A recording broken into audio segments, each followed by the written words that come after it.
I'm inside and I saw Star Trek the original series Patterns of Force. It is directed by Vincent McEveety, written by John Meredith Lucas, and if you haven't seen this episode, I will spoil it for you. This episode starts with following the USS Enterprise, and they're trying to look for the specific name. His name is Gil, and they see that he's on this planet, right?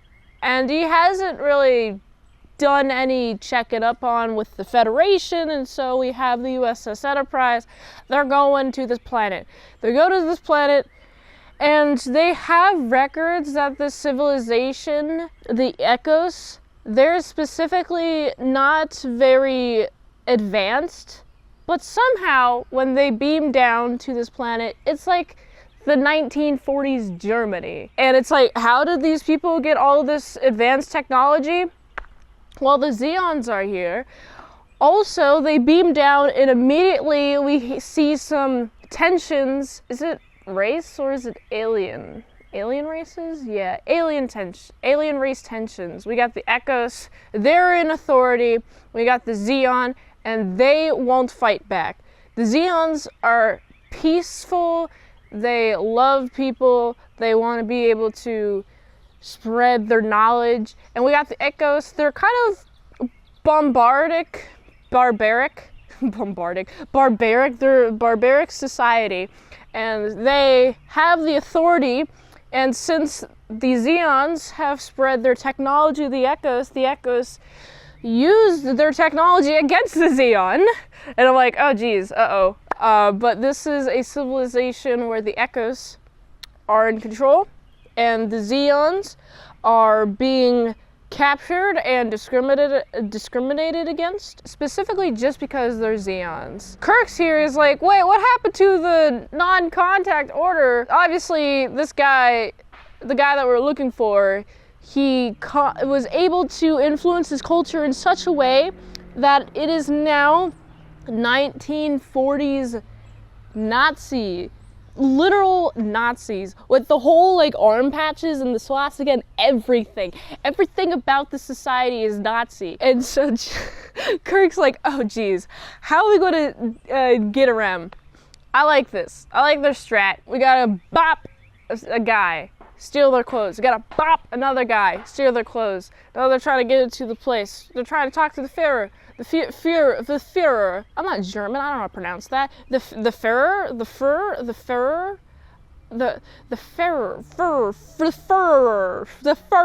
I don't know how to pronounce it. The Fuhrer, I think is how it's pronounced. They're trying to talk to him, but obviously some people were like, "Wait, you look sick.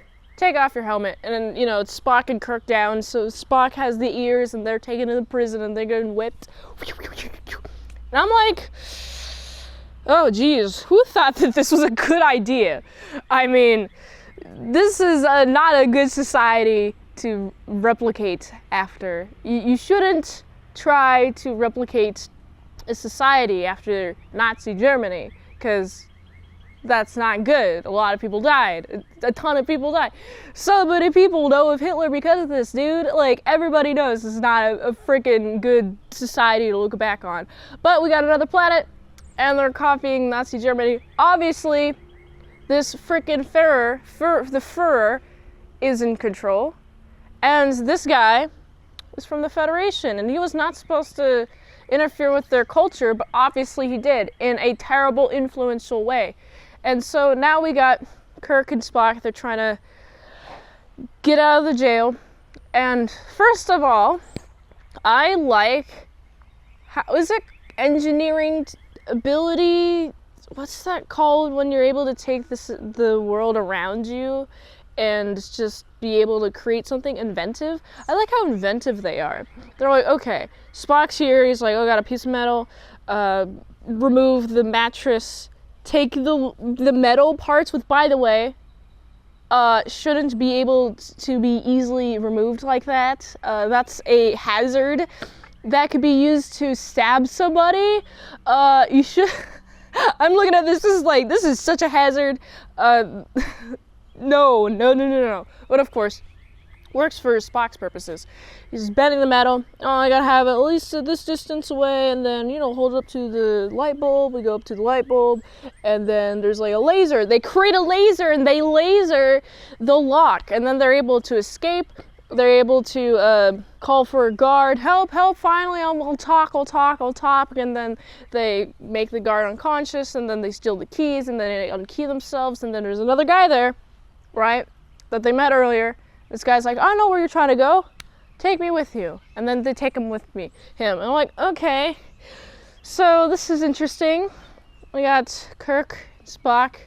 You know, they're trying to do a whole coup kind of dealio, trying to overthrow this government, as you would say, because this is obviously not for what the Federation wants. They don't want another Nazi Germany. Oh, geez. So anyway, of course, trying to find the Fuhrer. There's a couple of times where they're like, "Oh no, we're gonna get caught. We'll make sure that we don't get caught by getting ourselves into some uniform." Kirk takes the uniform, and then we have Spock and the guy there to be like act as prisoner. Like, "Oh, we're gonna do experiments on them. Let's go to this back room." And so they have like some sort of alibi. So whenever a guard comes, they'll be like, "Oh, what's up with you?" And he's like, "I got some guys to experiment on." And they go to the back room, and they're looking for the communicators, but the communicators has been disassembled, and the phasers have been sent to somewhere else. So now they have to go to where the phasers are, and they're also trying to find this guy from the Federation. I'm looking at the situation. I'm like, why would Gil want to have the society? I'm thinking this. Kirk's thinking this. I'm like, this is interesting. But they're able to get to the room in which the outside of the room in which the Fuhrer is at. So there's like this like little room, and then there's like this back room where the Fuhrer sits. And then they're there. They're like trying to maneuver stuff. Like, "Oh, we're gonna go in. We're reporters. We're doing woo-hoo. We got this little chick here. She's like, yeah, oh, I got you. But actually, I'm on your side. Let's go in. Let's infiltrate the Fuhrer." And she's actually, like, top metal, like, top tier, Akuzen, E-K-O, Akuzen, the Echoes, that's what it's pronounced. So she's, like, top tier metal, but she's, like, infiltrating from the inside. It's pretty cool. I like that. I like how she's infiltrating. And she's there to be as like some sort of alibi for why they're here. And we got Kirk and Spock. They're like, "Dude, ooh, we're television, we got the lights, woo-hoo-hoo, we're gonna film." There's this guy. Obviously, there's this guy who seems to be really into murdering all, not the Akizans, but the Zeons, right? They just want to murder them all. This one particular guy is like really like, "I want to murder them. Let's go. And they're doing like the Hail Hitler thing, and I don't want to do it. It makes me nervous. I don't want to do it, you know? Okay, I see it, and I'm like, oh, this is making me nervous. Oh geez, this is not a good society that we're living in. Ooh boy, luckily we're not living in it. It's they're living in it. But you know, still, I feel bad for them. So anyway, so we got Kirk is like, "How do we get into Ferris?" Oh, you know what? This is great. I love this. I love how they get to the Ferris office. So you got two guards right there. "Oh, we need a picture with you." Woo! The what is it called? The camera. "Oh, we're gonna have the camera over here. We have the lights over here. We're gonna go behind you." Vulcan, get him. Freaking Kirk and Spock work great as a team, and I love it. And they're able to get into the office, and this guy seems very drugged. Why is this guy drugged? Gills, why are you drugged? Wake up! Wake up! Come on! Also, McCoy's there too. He's entered this journey at some point, and he's got like a nice general officer costume, which is pretty cool. Come on, wake up! Let's inject him with a stimulant. Can we inject them with more stimulant? No, we don't know. Uh-oh, there's some guys, they're knocking. We have to justify our existence. We have to all leave except for Kirk. And then Kirk just injects some more stimulant. I'm like, dude, I love this.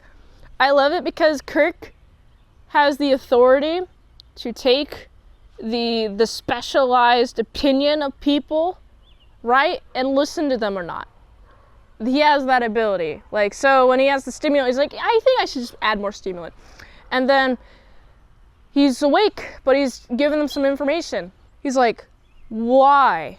Why would you interfere? And you know, this guy seems like he's obviously dying. He's like, you know, I saw that they were struggling and I felt like, you know, I could help them a little. And Kirk's like, why? Why the Nazis? And he's like, well, it's because they were the most efficient society ever. The trains ran on time. Or else. And so I was like, oh. You know what? I mean, I guess that makes sense. Under fear of death, you'd want things to run on time, because if you didn't have things run on time, you could get killed. Your life is on the line, quite literally. So obviously things ran on time. Versus like in a society where it's like, yeah, we can kind of be lazy and we're not like punished by death. We're punished by like, oh, maybe we don't get like another cookie, probably. We don't have enough money for a cookie. I don't know. Whatever. We're gonna put some AirPods in and tune the world out. If we live in a society like that, things are going to not run on time. So I understand why he's like, let's implement this society, but obviously it went way too far. It went too far, and by the time that he realized what he'd done, the guy out there who's like, oh yeah, I hate the Zeons, I want to murder them all. They should all go in the oven. I have all the oven capacity for all these Zeons, man. We could fit them all into the ovens, you know? And this guy's like, oh no, oh geez, I did something wrong, the skills guy did. And so this guy just drugged him. Lots of drugs in him. And now this guy is just not quite dying. He seems like he's dying. But, you know, he does have enough energy, right? There's enough stimulants in him to give one last message. He's like, hey, there's this guy here. He sucks. He's misleading us all. He's using us all. We need a better society. Please stop the killing. Please stop the madness. And so all of the attention goes on that guy. That guy gets zapped. He gets deaded. He's dead. And now it seems like this society's going to have a more peaceful coexistence, which is pretty cool. I like how we're able to pin all the problems of this society onto one person, because people are just doing their jobs. That's the Nazi excuse. That's what the Nazis said they were doing. Oh, we're just doing our jobs. We're all just going to pass accountability to one person to another. We don't need any personal accountability. Otherwise, if anyone had personal accountability during that era, then freaking all of the Nazis would be dead. But no, we only had to punish a few Nazis. I mean, whatever. I heard this line, I was like, that just made me think of that. And then my opinion on that. I think everyone should have personal accountability. You know, that's what I believe, personally. I personally should hold myself accountable for the actions that I do and not blame another outside force for the terrible actions that I did. So, that's just me. Let me know what you think of this episode. This episode ends that Kirk and Spock are like, hey, we did it. Now we get to go. Bye-bye. We're going to space. That was crazy, didn't he? He died. That was crazy. Yeah, that was pretty gnarly. That was crazy. That's how the episode ends. You know, this episode's interesting. It makes me think, take what the recipe of what Germany was like back then, because I'm not a history buff, so I don't know exactly what happened, but I only know that that Germany was in a lot of debt and being blamed for World War I. And so you had to have like a bunch of people unite against one single force that they picked, right? And then go after them. Then really go after them. Keep going after them, right? And then keep going after them. And of course, anyone who doesn't like your regime, you go after them. So people are forced to like your regime, or else death. You know, so I get the philosophy behind this. It's just never executed well. Get it? Execute. Execute. Let me know if I sound like a dummy in the comments below. What do you think of this episode? This is a pretty solid episode. It makes me big think.